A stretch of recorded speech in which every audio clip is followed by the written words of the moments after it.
नमस्कार विद्यार्थ्यांनो, माझे नाव आहे पंकज मते आणि आज आपण सुरू करणार आहोत इयत्ता 8वीतल्या गणित विषयातला धडा क्रमांक 8 चा 6वा भाग. या धड्याचं नाव आहे चौकोनाचे रचना आणि चौकोनाचे प्रकार. आता ह्या भागात आपण सोडवणार आहोत सराव संच 8.2 जो पूर्णतः या आधी शिकलेल्या चौकोनाच्या प्रकारांच्या गुणधर्मांवरती आधारित आहे. सुरुवातीला आपण आयत, चौकोन म्हणजे चौरस आणि समभुज चौकोन यांची रचना करू आणि त्याच्या पुढच्या प्रश्नांमध्ये गुणधर्मांचा वापर करू. तर चला सुरू करूया या सराव संच 8.2 ला. सराव संच 8.2.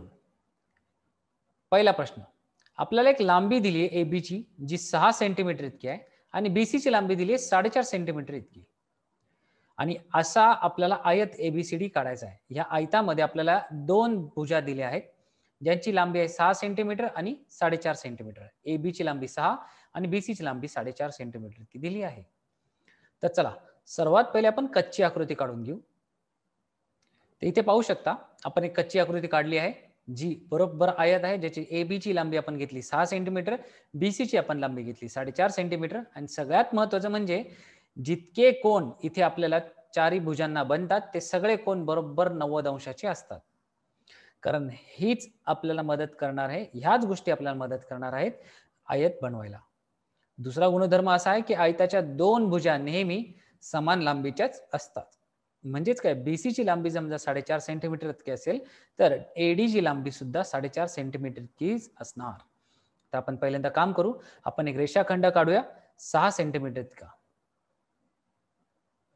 तर AB हा रेषाखंड काढला 6 सेंटीमीटर इतका. आता A वरती कोनमापक ठेवूया आणि बरोबर 90 अंशाचा कोन काढणारा एक बिंदू घेऊ. 90 अंशापुढे बिंदू घेतला आणि त्यामधून जाणारा A पासून जाणारा आणि ह्या बिंदूमधून जाणारी किरण काढू. तर अशा प्रकारे आपल्याला भेटला हा 90 अंशाचा कोन. आता B वरती कोनमापक ठेवूया आणि तोच प्रकार आपण इथे करू. 90 अंशापुढे आपण एक बिंदू ठेवू आणि ह्या B पासून ह्या बिंदूमधून जाणारी एक किरण काढू. अशा प्रकारे आपल्याला B वरती सुद्धा 90 अंशाचा आपल्याला एक कोन भेटला. आता यापुढे आपल्याला काय करायचं आहे, आपण म्हटले की B आणि C ची लांबी 4.5 सेंटीमीटर किती आहे, म्हणजेच AD ची लांबी सुद्धा 4.5 सेंटीमीटर इतकीच असणार. हा आहे आयताचा गुणधर्म. आयताच्या दोन भुजांची लांबी नेहमी समान असते. म्हणजेच काय, AD आणि CB किंवा BC ची लांबी जितकी असेल त्या दोन्ही समान, तसेच AB आणि DC ह्या दोघांची लांबी समान. परंतु आपल्याला ह्या दोनच लांबींचा वापर करायचा आहे. तर कसं करणार, तर आपण एक काम करू, कर्कटकाच्या लोखंडी टोकामध्ये आणि पेन्सिलमध्ये 4.5 सेंटीमीटर अंतर घ्या आणि ते लोखंडी टोक B वरती ठेवा आणि या किरणावरती कंस काढा, जेणेकरून जिथे कंस बनेल त्या कंसापासून या B बिंदूपर्यंतचे अंतर होईल 4.5 सेंटीमीटर इतके. तसेच तितकेच अंतर घेऊन लोखंडी टोक A वरती ठेवा आणि ते कंस काढा या किरणावरती. तर अशा प्रकारे आपण दोन कंस काढले जिथे अंतर आपले 4.5 सेंटीमीटर इतके भेटले. आता त्यापुढे हा कंस ज्या रेषाला या किरणाला जिथे छेदतो आणि हा कंस जिथे किरणाला छेदतो त्या दोन्ही छेदनबिंदूवर जाणारी एक रेषा काढू. तर अशा प्रकारे आपल्याला ही रेषा भेटली आणि या रेषांना आपण नाव दिले. या बरोबर रेषा आपल्या किरणांबरोबर 90 अंशाचा कोन करतात आणि या रेषांना आपण नाव दिले D आणि C इतके. म्हणजे अशा प्रकारे आपल्याला कोन आयत भेटला ABCD, जिथे चारही कोन आपल्या 90 अंशाचे आहेत आणि ह्या दोन भुजा आणि ह्या दोन भुजा यांचे समान किंवा यांची लांबी समान आहे किंवा एकमेकांची एकरूप आहे. आता वळूया दुसऱ्या उदाहरणाकडे, दुसऱ्या प्रश्नाकडे. प्रश्न क्रमांक दुसरा, बाजू 5.2 सेंटीमीटर असलेला चौरस WXYZ काढा. लक्षात ठेवा, चौरसाच्या चारही बाजूंची लांबी ही समानच असते. मग एका बाजूची लांबी जर 5.2 दिली म्हणजे बाकीच्या उरलेल्या सगळ्या बाजूंची लांबी आपल्याला 5.2च असणार. दुसरा गुणधर्म, हर एक आपल्याकडे ज्या चार बाजू आहेत त्या चारही बाजूंवरती जे कोन बनतात त्या कोनांची मोजमाप आपल्या नेहमी काटकोन म्हणजे 90 अंशच असते. तर चला सर्वात पहिले आता चौरसाची रचना करण्याआधी आपण एक कच्ची आकृती काढू. ती आहे कच्ची आकृती जिथे आपल्या WXYZ हे आपले नाव आहेत आणि त्याच्या सर्व बाजूंची लांबी 5.2 सेंटीमीटर आणि हर एक कोन आपल्याला 90 अंशाचा आहे. तर आपण सगळ्यात पहिले XY लांबीचा एक रेषाखंड काढू, XY त्याला नाव देऊ आणि त्याची लांबी 5.2 सेंटीमीटर इतकी ठेवू. त्याची लांबी ठेवली 5.2 सेंटीमीटर आणि एक रेषाखंड काढला ज्याला नाव दिले X आणि Y. आता X आणि W, खरं तर X हा 90 अंशाचा कोन बनवतो. तर आपण एक कोनमापक घेऊ. बरोबर 90 अंशासमोर एक ठिपका किंवा बिंदू घेऊ आणि ह्या X मधून या बिंदूमधून X पासून या बिंदूमधून जाणारे किरण काढू, जेणेकरून आपल्याला 90 अंशाचा कोन इथे भेटेल. आता त्यापुढे Y वरती सुद्धा कोनमापक ठेवू, कारण Y हा सुद्धा 90 अंशाचा आहे. तर Y वरती कोनमापक ठेवले तर 90 अंशाबरोबर वरती एक बिंदू घ्या आणि या Y पासून या बिंदूमधून जाणारी एक रेषा किरण काढली आणि ही किरण बरोबर आपल्याला 90 अंशाचा कोन करून देते. आता त्यापुढे काय करायचंय, आपल्याला Y आणि Z यामधले अंतर 5.2 आहे आणि X आणि W यामधले अंतर 5.2 आहे. तर आपण एक काम केले, लोखंडी टोक कर्कटकाचे आणि पेन्सिल कर्कटकाच्या लोखंडी टोक आणि पेन्सिल मध्ये 5.2 सेंटीमीटर इतके अंतर घेतले. ते लोखंडी टोक X वरती ठेवा आणि या किरणावरती कंस काढा. तसेच तितकेच अंतर घेऊन Y वरती लोखंडी टोक ठेवा आणि इथे वरती किरण काढा. तर हे किरण काढली म्हणजेच काय, या किरणाचा जिथे छेदनबिंदू आहे तिथून या Y पर्यंतचे अंतर आणि या छेदनबिंदूपासून या X पर्यंतचे अंतर 5.2 सेंटीमीटर इतके होते. आता काय करायचंय, जिथे हे छेदनबिंदू आपल्याला भेटेल त्या छेदनबिंदूतून जाणारी आपण एक रेषा काढली आणि या रेषा बरोबर या किरणाबरोबर 90 अंशाचा कोन करतात आणि या जिथे आपल्याला छेदनबिंदू भेटले त्यांना आपण नाव दिले W आणि Z असे.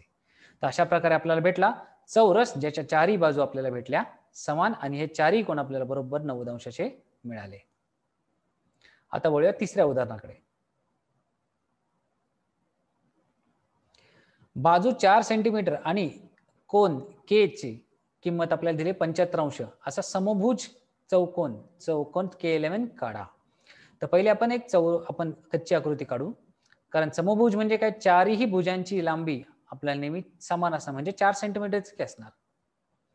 तर आपण समभुज चौकोन काढला जिथे चारही बाजूंची लांबी आपल्याला 4 सेंटीमीटर आहे आणि K चे आपल्याला कोनाचे माप दिले 75 अंश इतके. तर सर्वात पहिले आपण KL नावाचा रेषाखंड काढू ज्याची लांबी आहे 4 सेंटीमीटर इतके. तर KL नावाचा रेषाखंड काढला ज्याची लांबी 4 सेंटीमीटर इतकी आहे. आता K वरती आपण कोनमापक ठेवूया, कारण आपल्याला 75 अंशाचा कोन काढायचा आहे. तर बरोबर 75 अंशावरती आपल्याला एक बिंदू घ्यायचा आहे. मग K पासून ह्या बिंदूमधून जाणारी एक किरण काढू. तर हा झाला किरण आणि अशा प्रकारे आपल्याला भेटला 75 अंशाचा कोन. आता त्यापुढे K पासून N हा 4 सेंटीमीटर इतक्या अंतरावरती आहे. तर काय करायचंय, कर्कटक घ्या, कर्कटकाच्या लोखंडी टोक आणि पेन्सिल मध्ये 4 सेंटीमीटर इतके अंतर ठेवून लोखंडी टोक K वरती घ्या आणि बरोबर या किरणावरती आपण एक कंस काढला आणि हा कंस झाला बरोबर 4 सेंटीमीटरचा आणि याला नाव दिले N. आता या N पासून या M पर्यंतची बाजू 4 सेंटीमीटर इतकी आहे. तर पुन्हा कर्कटकाच्या लोखंडी टोक आणि पेन्सिल मध्ये 4 सेंटीमीटर इतके अंतर घेतले, लोखंडी टोक ठेवले N वरती आणि ह्या बाजूला आपण एक कंस काढला. तसेच तितकेच अंतर घेऊन या L वरून आपल्याला एक कंस काढला जो 4 सेंटीमीटरचा होता आणि जिथे हे एकमेकांना छेदले त्या छेदनबिंदूला आपण नाव दिले M आणि हे सगळे छेदनबिंदू या N बरोबर हा छेदनबिंदू N बरोबर जोडा आणि हा छेदनबिंदू L बरोबर जोडा. तर हा झाला 4 सेंटीमीटर इतका, हाही झाला 4 सेंटीमीटर इतका आणि हा छेदनबिंदूला आपण नाव दिले M.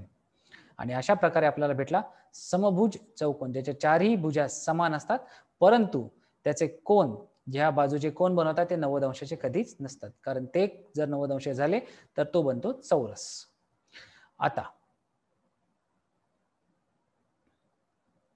तर आज आपण काय शिकलो, आज आपण शिकलो आयत, चौरस आणि समभुज चौकोन कसा काढायचा.